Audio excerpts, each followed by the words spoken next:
નમસ્કાર, હું રચના ડીએનટીવી સમાચાર કક્ષમાં આપ સૌનું સ્વાગત કરું છું. જોઈએ એક નજર આજના મુખ્ય સમાચાર. પોર્ન ક્લિપિંગ જોવાનું ભૂત વડોદરામાં ધૂણ્યું. ભાજપના અનુસૂચિત જનજાતિ મોરચાના પ્રમુખ જીવરાજ ચૌહાણ સામે ફેસબુક પર 10 મિનિટ સુધી પોર્ન ક્લિપિંગ જોવાનો આક્ષેપ. ડીએનટીવી ન્યૂઝ સાથે પોર્ન ક્લિપિંગ જોવાના મામલે જીવરાજ ચૌહાણની ખાસ ટેલિફોનિક વાતચીત. અશ્લીલ ક્લિપિંગ જોવાના મામલે જીવરાજ ચૌહાણ સામે શહેરીજનોએ આપ્યું આવેદનપત્ર. પગલાં લેવાની તાકીદ કરી તપાસ સમિતિ રચવાની માંગ કરતા શહેરીજનો. ગુજરાત સરકારના મહિલા ઉત્કર્ષ યોજનાની ચીજવસ્તુઓ ડભોઈ નગરપાલિકા ખાતે ભંગારની હાલતમાં. સરકારી યોજનાની ચીજવસ્તુઓ લાભાર્થીઓ સુધી નહીં પહોંચતી હોવાના આક્ષેપ કરતા વિરોધ પક્ષના નેતા. હવે જોઈએ સમાચાર વિગતવાર. હાલમાં ગુજરાત વિધાનસભામાં ચાલુ કાર્યવાહી દરમિયાન મોબાઈલ પર પોર્ન ફિલ્મ જોતા 2 ભાજપના ધારાસભ્યો ઝડપાયા હતા અને ત્યારબાદ શહેરના ભાજપના અનુસૂચિત જનજાતિના પ્રમુખ જીવરાજ ચૌહાણે પોતાના ફેસબુક પર પોર્ન ફિલ્મ 10 મિનિટ સુધી જોઈ હોવાનું ખુલતા રાજકીય મોરચે ખળબળાટ મચી જવા પામ્યો છે. ત્યારે આજે કેટલાક શહેરીજનોએ આ સમગ્ર મામલે યોગ્ય તપાસ કરીને તેમની સામે કાયદેસરની કાર્યવાહી કરવાની માંગ સાથે ડીઓ કચેરીએ આવેદનપત્ર પાઠવ્યું હતું. અમે 8/4/2012ના રોજ ફેસબુક ઉપર અશ્લીલ ચિત્રો આપવામાં આવેલા છે. એના માટે અમે આવેદનપત્ર આપવામાં આવ્યા છે. જીવરાજ ચૌહાણનો કેસ, હા, એના વિરુદ્ધમાં અમે આ આવેદનપત્ર આપવામાં આવ્યું છે કે ભાઈ આ ફેસબુક ઉપર અશ્લીલ ચિત્રો છે એના માટે આપવામાં આવ્યા છે. ભાઈ આવું ના થવું જોઈએ સમાજની અંદર.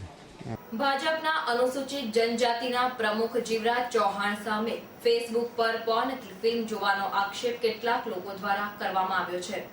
આ વાત વાયુવેગે ફેલાતા ભાજપમાં ખળબળાટ મચી જવા પામ્યો છે. ફેસબુક પર ક્લિપિંગ જોવાના મામલે જીવરાજ ચૌહાણ સામે અંદરખાને ભાજપે તપાસ આરંભી છે તેવી પણ ચર્ચા ચાલી રહી છે. અનુસૂચિત જનજાતિના પ્રમુખ જીવરાજ ચૌહાણે આ બાબતને લઈને ડીએનટીવી ન્યૂઝ ચેનલ સાથે ખાસ ટેલિફોનિક વાતચીત કરી હતી. જીવરાજભાઈએ ડીએનટીવીને જણાવ્યું હતું કે વિધાનસભાની ચૂંટણી નજીક આવી રહી છે, તેના માટે આ રાજકારણ રમી રહ્યા હોય તેવું મને લાગે છે.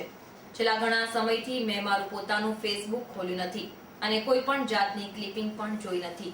જે લોકો આની પાછળ હોય તેના તમામ પ્રયાસો નિષ્ફળ જશે. મારી કારકિર્દી ડહોળવાનું ષડયંત્ર રચાયું હોવાનું તેમણે જણાવ્યું હતું. ફેસબુક પર પોર્ન ફિલ્મ અંગે જીવરાજ ચૌહાણની ડીએનટીવી સાથેની વાતચીત સાંભળો. હજી હું 6-7 દિવસથી પ્રવાસમાં છું.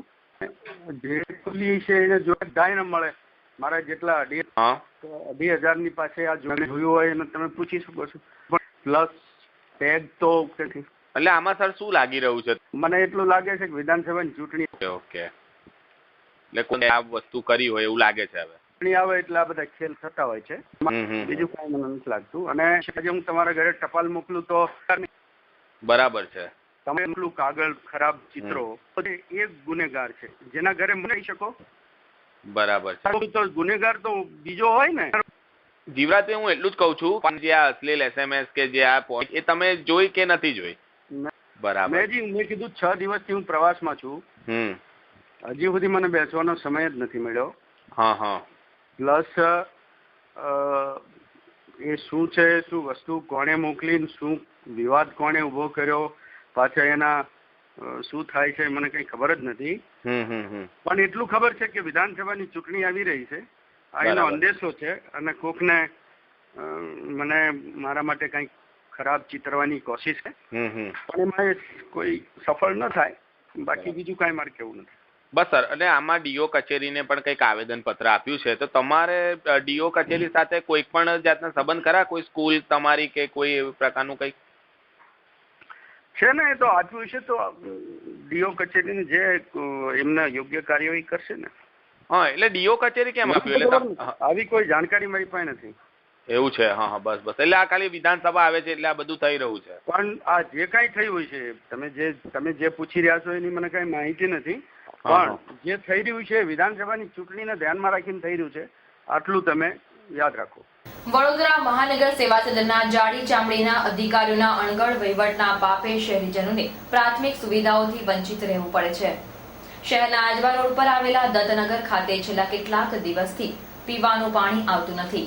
આ અંગે સ્થાનિક રહીશોએ તંત્રને વારંવાર રજૂઆતો કરી હતી, પરંતુ બધીર તંત્રએ કોઈ કાર્યવાહી નહીં કરતા આજે સ્થાનિક મહિલાઓએ ભારે આક્રોશ સાથે તંત્ર વિરુદ્ધ સૂત્રોચ્ચારો કર્યા હતા અને જો ટૂંક સમયમાં પીવાનું પાણી નહીં મળે તો સેવા સદન ખાતે મોરચો લઈ જવાની ચીમકી પણ ઉચ્ચારી હતી. વડોદરા રેલવે સ્ટેશન પર ટિકિટ લેવા માટે ઉભેલી મહિલાના હાથમાંથી પર્સ અને મોબાઈલ ઝૂંટવીને ફરાર થતા આરોપીને રેલવે પોલીસે ઝડપી પાડી વધુ પૂછપરછ હાથ ધરી છે. પ્રાપ્ત માહિતી અનુસાર જામનગર ખાતે રહેતી દુર્ગા પ્રજાપતિ ગત રાત્રે પ્લેટફોર્મ પર ટિકિટ લેવા ઉભી હતી. તે દરમિયાન આજવા રોડ ખાતે રહેતો રસીદ દીવાન તેમની પાસે ધસી આવ્યો હતો અને તેમના હાથમાંથી પર્સ અને મોબાઈલ ઝૂંટવીને ભાગ્યો હતો. દુર્ગાબેને બૂમાબૂમ કરતા રેલવે પોલીસના ડી સ્ટાફના જવાનોએ આરોપીને ઝડપી પાડી તેની અટકાયત કરી વધુ પૂછપરછ હાથ ધરી છે. ગુજરાતના વિકાસની નોંધ ટાઈમ મેગેઝિન લઈ રહી છે. ગુજરાત રાજ્ય વિકાસ સાથે ગરીબો તથા મહિલાઓના કલ્યાણ માટે વિવિધ યોજનાઓ અમલમાં મુકાઈ છે, પરંતુ આ યોજનાઓનું કેટલાક તત્વોના કારણે ગરીબોને લાભ મળતો નથી. ડભોઈ નગરપાલિકાના ખંડમાં છેલ્લા 2 વર્ષથી ગરીબ મહિલાઓના ઉત્કર્ષ માટે ફાળવાયેલા સિલાઈ મશીનો ધૂળ ખાઈ રહ્યા છે. 2 વર્ષ દરમિયાન આ મશીનો પર કાટ લાગી ગયો છે, પરંતુ તેનો કોઈ ઉપયોગ નહીં કરાતા આજે વિરોધ પક્ષના નેતા અફઝલ કાળાવાડાએ વિરોધ નોંધાવ્યો હતો. ગુજરાત રાજ્ય વિકાસની હરણફાળ ભરી રહ્યું છે. આજે સમગ્ર વિશ્વની નજર ગુજરાત રાજ્યના વિકાસ પર છે, ત્યારે કરજણ તાલુકાના કોઠિયા ગામના રહીશો છેલ્લા 10 દિવસથી એસટી બસની સેવાથી વંચિત રહેતા આજે ગુજરાત રાજ્ય પરિવહન નિગમની કચેરીએ નિયામકને રજૂઆત કરી આવેદનપત્ર પાઠવ્યું હતું. કરજણ તાલુકાના કોઠિયા ગામના લોકોને છેલ્લા 10 વર્ષથી એસટી બસની સેવા મળતી નથી, જેથી તેમને મુસાફરી માટે ખાનગી વાહનોનો ઉપયોગ કરવો પડતો હોય છે. આજે ગ્રામજનોએ ગુજરાત રાજ્ય પરિવહન નિગમના નિયામક NS પટેલને રજૂઆત કરીને આવેદનપત્ર પાઠવ્યું હતું. શહેરના વાઘોડિયા રોડ વિસ્તારમાં આવેલી રણછોડ સોસાયટીમાં પેપર પસ્તીની દુકાન ધરાવતા નરેશભાઈ અગ્રવાલની પુત્રીને નાલંદા સ્લમ ક્વાર્ટર્સમાં રહેતો પિંકલ માછી 3 મહિનાથી અવારનવાર છેડતી કરતો હતો. આ અંગે નરેશભાઈએ પિંકલને પણ ઠપકો આપ્યો હતો. આ ઠપકાની અદાવત રાખીને પિંકલ તેના મિત્રો અને પરિવારજનોના સાગરીતોનું સશસ્ત્ર ટોળું તેમના ઘરે ધસી જઈ દેકારો મચાવી દીધો હતો, જેમાં નરેશભાઈ અને તેમના પરિવારજનોને ઈજા પહોંચી હતી. બનાવ અંગે પાણીગેટ પોલીસ મથકમાં ફરિયાદ નોંધાવતા આજે પોલીસે પિંકલ માછી, જિગ્નેશ ચામડો, તેનો ભાઈ પિંકલના કાકા ધ્રુવ શાહ અને જિગ્નેશ શાહની ધરપકડ કરીને કાયદેસરની કાર્યવાહી હાથ ધરી છે. ડભોઈ તાલુકાના ધરમપુરી ગામે ભૂખી નદીમાં ડૂબી જવાથી યુવાનનું મોત નીપજ્યું હતું. બનાવની જાણ થતાં જ પોલીસે સ્થળ પર પહોંચીને લાશને પાણીમાંથી બહાર કાઢી પોસ્ટમોર્ટમ અર્થે હોસ્પિટલ ખાતે મોકલી આપી હતી. પ્રાપ્ત માહિતી અનુસાર ડભોઈના ધરમપુરી ગામમાં આવેલી ભૂખી નદીના પાણીમાં લાશ દેખા દેતા ભરતભાઈ પટેલે પોલીસને જાણ કરી હતી.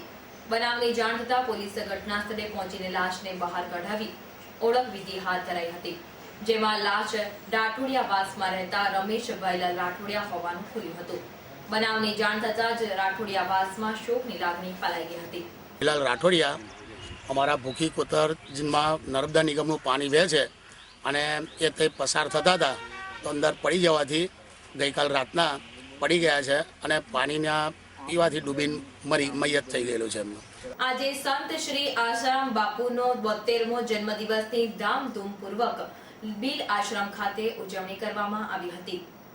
વડોદરા યોગ વેદાંત સેવા સમિતિ અને સાધક પરિવારો દ્વારા બીલ આશ્રમ ખાતે બપોરના 12 કલાકે ગુરુદેવના જન્મદિવસના ભાગરૂપે દીપ પ્રાગટ્ય કરીને ભજન કીર્તન દ્વારા જન્મદિવસની ઉજવણી કરવામાં આવી હતી. ગુરુજીના જન્મદિવસના ભાગરૂપે આશ્રમમાં ભંડારાનું આયોજન, ગરીબોને અનાજનું વિતરણ, હોસ્પિટલમાં ફ્રૂટ્સ વિતરણ અને નિઃશુલ્ક છાસ વિતરણના કાર્યક્રમો રાખવામાં આવ્યા હતા અને હજારો ભક્તો દ્વારા લોક કલ્યાણના કાર્યો કરવા માટેના સંકલ્પો લઈને ઉજવણી કરીને આ પ્રસંગે પ્રફુલભાઈ પટેલે જણાવ્યું હતું કે ફતેગંજ વિસ્તારમાં આવેલા એક મોલના પાર્કિંગમાં ગાડીમાંથી એટીએમ કાર્ડ સહિત પર્સની ચોરી ગત 24મીના રોજ થઈ હતી. આરોપીએ એટીએમ કાર્ડથી ₹49,000 ઉપાડ્યા હતા. પોલીસે સીસીટીવી કેમેરાની મદદથી આરોપીની અટકાયત કરીને વધુ પૂછપરછ હાથ ધરી હતી. પ્રાપ્ત માહિતી અનુસાર રાજ્ય માર્ગ મકાન મંત્રી જયદેવસિંહ પરમાર ગત 24મીએ છોટાઉદેપુર એક કાર્યક્રમ પતાવીને કારેલીબાગ ખાતે તેમની પુત્રી દિવ્યાબાને મળવા ત્યાં રોકાયા હતા. સાંજે તેમની પત્ની અને પુત્રી ફતેગંજ સ્થિત મોલમાં ખરીદી કરવા ગયા હતા.